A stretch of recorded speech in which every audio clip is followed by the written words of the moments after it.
সন্মানীয় ধুবুৰী লোকসভাৰ সাংসদ মহোদয়, আপুনি ইচ্ছা কৰিলে কিন্তু সংবিধানৰ আৰ্টিকল 105 ক্লজ 3 এপ্লাই কৰি যেটো পাৰ্লামেণ্টাৰী প্ৰিভিলেজ আপোনাক দিছে, মানুহখিনি আপোনাৰ ধুবুৰী, আপোনাৰ গোৱালপাৰা হাছিলা বিলত, ধুবুৰী সন্তেশপুৰত, তাৰপিছত চৰুৱা বাখৰা, তাৰপিছত হল আপোনাৰ পাইকানৰ মানুহখিনি উচ্ছেদৰ পৰা কিন্তু আপুনি ৰক্ষা কৰিব পাৰিলেহেঁতেন।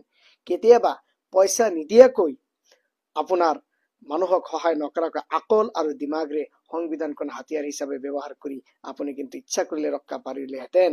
কাৰণ আপুনি মেম্বাৰ অফ পাৰ্লামেণ্ট, লোকসভাৰ মেম্বাৰৰ ইমান পাৱাৰ থাকে আৰু ৰাজ্যসভাৰ মেম্বাৰৰ ইমান পাৱাৰ থাকে যিটো পাৰ্লামেণ্টাৰী প্ৰিভিলেজ বুলি কোৱা হয়। আৰু আৰ্টিকল 105 ক্লজ 3 টো এপ্লাই কৰিব পাৰিলেহেঁতেন।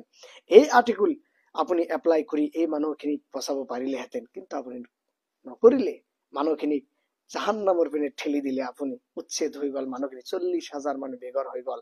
আপুনি ইচ্ছা কৰিলে যিদিনাখন উচ্ছেদ কৰে সেইদিনাখন যদি এই মানুহৰ এই ঘৰৰ ওচৰত ইয়াতে যদি আপুনি থিয় হৈ যদি ক'লেহেঁতেন যে মোক আগতে ই কৰি বুলডোজ কৰিব লাগিব, মোৰ ওপৰত জেচিবি চলাব লাগিব, তাৰপিছত মোৰ কনষ্টিটুৱেঞ্চি, মোৰ লোকসভাৰ মানুহৰ ওপৰত, ঘৰৰ ওপৰত জেচিবি চলাব লাগিব, কিন্তু আপুনি সেইটো নকৰিলে। যদি আপুনি কৰিলেহেঁতেন আপোনাক এৰেষ্ট কৰিব নোৱাৰিলেহেঁতেন। কাৰণ সংবিধানৰ এই আৰ্টিকলে আপোনাক পাৱাৰ দিছে, পাৰ্লামেণ্টাৰী প্ৰিভিলেজ, যে পাৰ্লামেণ্ট সেশন চলাৰ সময়ত বা সেশন চলাৰ আগতে 40 দিন আগলৈকে বা সেশনৰ 40 দিন পিছত কোনো এমপিক এৰেষ্ট কৰিব নোৱাৰে চিভিল কেছত। আৰু ক্ৰিমিনেল কেছত যদি এৰেষ্ট কৰে তেনেহলে স্পিকাৰৰ পৰা পাৰ্মিশন লাগিব, আৰু স্পিকাৰে পাৰ্মিশন যে ৰিটেন পাৰ্মিশন দিব ইমান সহজ কথা নহয়।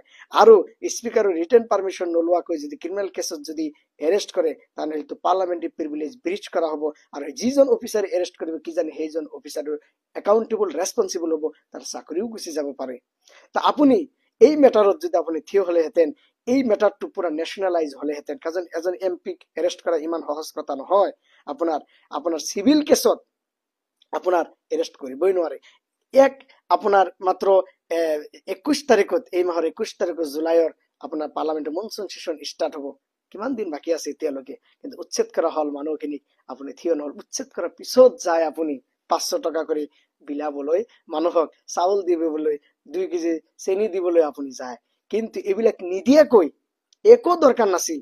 এই মানুহখিনি উচ্ছেদৰ সময়ত যদি আপুনি আগতে থিয় হলেহেঁতেন, এই আৰ্টিকল হাতিয়াৰ হিচাপে লৈ যে মোক আগতে এৰেষ্ট কৰক, তাৰপিছত কিন্তু আপোনাক এৰেষ্ট কৰিব নোৱাৰে।